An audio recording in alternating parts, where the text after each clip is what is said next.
Bienvenue sur notre programme Témoignage.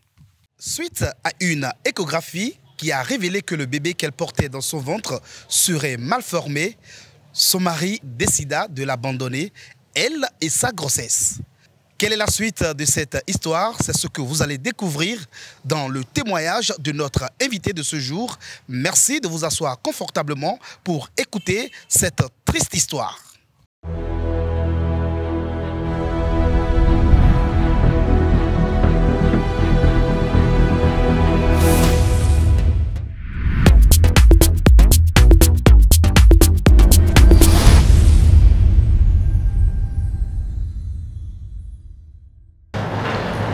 Je m'appelle Tosso Rebecca, célibataire déjà 9 ans. J'ai rencontré le père de mon enfant lorsqu'on était encore sur les bancs.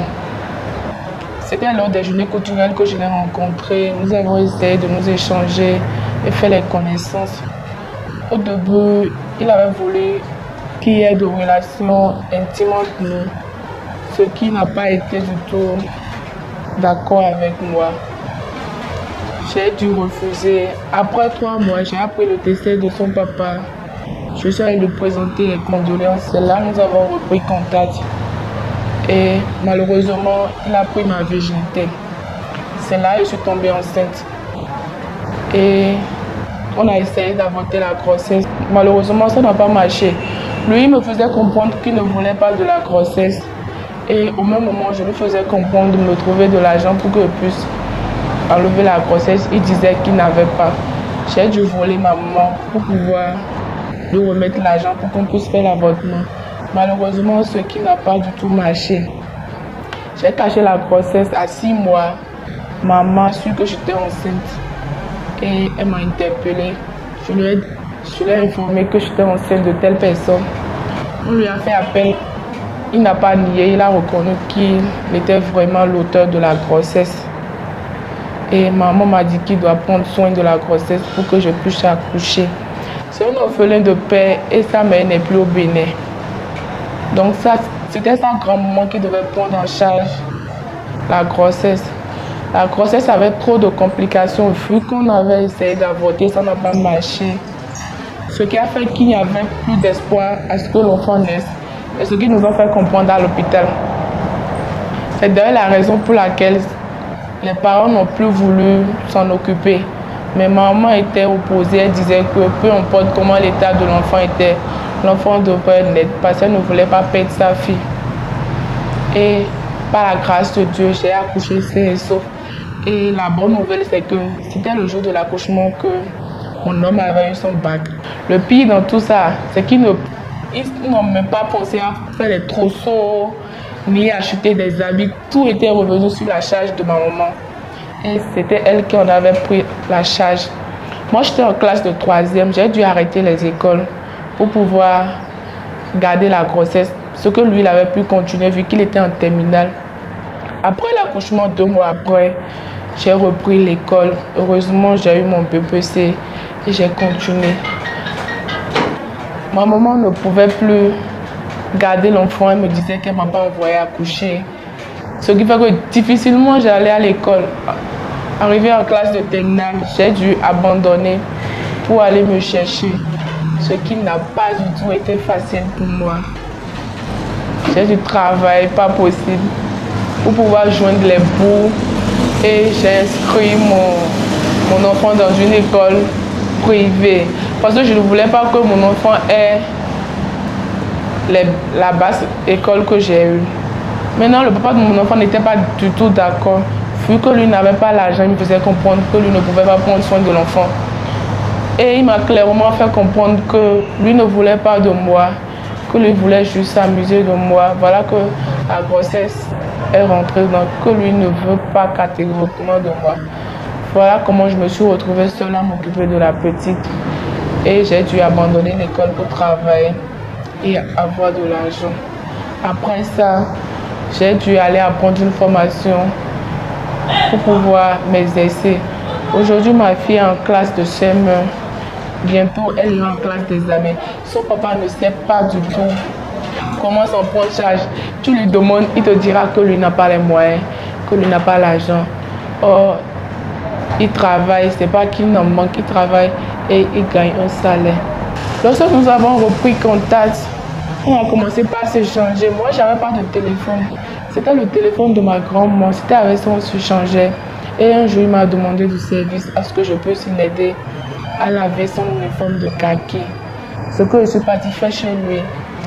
Comme il ne rentrait pas, je ne voulais pas rentrer sans qu'il ne revienne du dehors et ne pas me voir. Je l'ai attendu. À 20h, il est arrivé. Il m'a demandé de me laver et il va prendre sa douche aussi, le temps d'être propre avant de rentrer à la maison. Ce que j'ai fait, que lui l'a fait. Après ça, il a mis la musique. On était ensemble, on écoutait la musique. C'est là il a commencé par me caresser. Et puis, ça s'est passé. Sa maman n'était pas au courant de la grossesse. Apparemment, personne ne savait qu'il avait enceinté. Parce que j'avais caché la grossesse.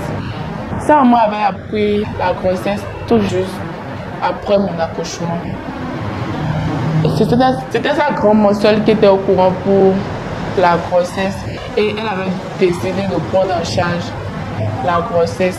Après qu'ils ont appris que l'enfant était mal formé, ils ont décidé d'enlever leur main dedans. Maman n'était pas du tout d'accord parce qu'elle ne voulait pas qu'on mette ma vie en danger. Pour ce faire, je devais garder la grossesse jusqu'à terme, afin d'accoucher. Mais mes beaux-parents n'étaient pas du tout d'accord. Ils n'ont plus fait les trousseaux pour l'enfant et tout revenait à maman. Les trousseaux de l'enfant et tout ce que l'enfant aura besoin. Ils ont juste payé les frais d'hôpital et puis ils se sont levés la main. L'échographie ne montrait pas bien, mais on avait décidé à ce qu'on puisse faire l'échographie en couleur. Ce qu'on n'a pas pu faire, parce qu'ils ont dans le programme le fait. Malheureusement, le 19, j'avais déjà des soucis de concentration pour pouvoir aller accoucher. Ça fait que j'ai accouché sans qu'on me fasse l'échographie à couleur. Mais l'échographie et sans couleur montrait que l'enfant était mal formé. Juste une partie de l'enfant qu'on voyait, mais on ne voyait pas la seconde partie de l'enfant. La grossesse avait un souci, ce qui a fait que ils avaient enlevé leur main dedans. Parce qu'eux ne voulaient pas qu'on dise que l'enfant est né, mais l'enfant a tel souci de santé. Genre, ça n'allait pas du tout à leur image de famille. Vu que c'est une famille qui est un peu respectée dans la zone où nous sommes. Ça fait qu'ils ont enlevé leur main. Maintenant, après l'accouchement, ils ne sont pas venus dans la maison pour voir la famille et leur remercier. Ils ont plutôt demandé à ce que je puisse amener l'enfant dans la famille pour qu'ils puissent faire ce qu'ils ont à faire. Et après, je suis repartie. Ce qui nous oppose actuellement, moi et le papa de ma fille, c'est qu'il a décidé à ce que l'enfant puisse rester avec moi. Ce que moi, je ne peux pas. Et j'ai confié l'enfant à maman. Maman est une commerçante et elle a des filles qui lui font manger. Et je trouve que l'enfant serait encore mieux en restant avec la maman et aller à l'école. Voilà que le papa de mon enfant n'est pas du tout d'accord pour ça. Il a dit que l'enfant doit rester forcément avec moi avant qu'il ne s'en occupe. Je ne peux pas garder l'enfant parce que je suis seule dans une autre ville où je me retrouve à aller me chercher pour pouvoir prendre soin de maman. Donc, maman est une personne diabétique et je dois m'occuper pour pouvoir l'envoyer de l'argent. Être dans une ville, la garder seule serait trop compliqué pour moi. Au début, j'avais servi dans le bar de ma tante. Ma tante est une infirmière et elle a un restaurant. J'avais servi en tant que serveuse. Après 3 mois, j'ai dû commencer la cuisine avec elle. Ce qui m'a permis de pouvoir gagner un peu d'argent, aider ma maman et mettre mon enfant dans une école privée. Après ça, j'ai dû apprendre la restauration. En étant en formation, j'allais toujours travailler dans les bars la nuit pour pouvoir gagner de l'argent. Vu que j'étais en formation, je n'avais pas d'argent. Il fallait que je gagne un peu de l'argent pour pouvoir m'occuper de l'enfant. Ce qui me faisait, je travaillais de 20h à 10h, voire je rentrais à 4h parfois, voire même 5h et je vais à l'école encore à 8h du matin pour suivre la formation. Le père de mon enfant m'avait conditionné à ce que je puisse garder l'enfant afin qu'il puisse prendre les charges de la petite. Ce qui n'était pas du tout possible. En étant jeune, je n'avais que 17 ans. Or, je devais reprendre les cours, gagner de l'argent.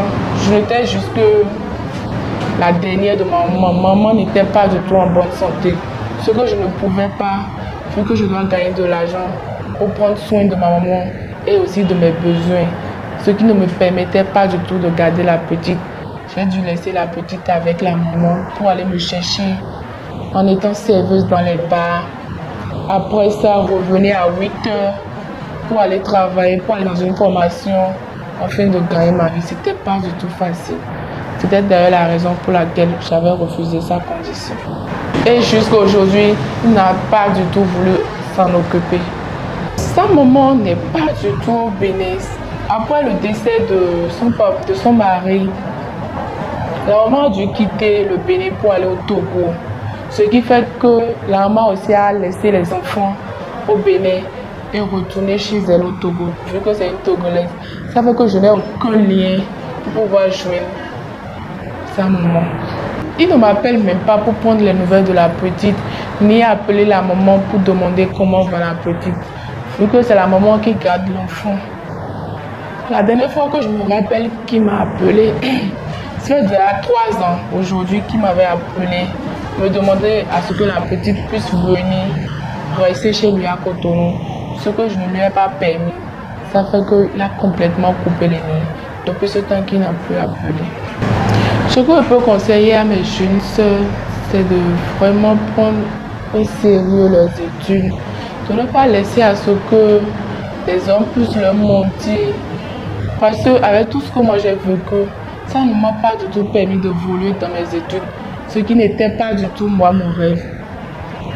Jusqu'à aujourd'hui, j'ai tellement souffert que je continue pas à souffrir pour pouvoir m'occuper de mon enfant et ma maman.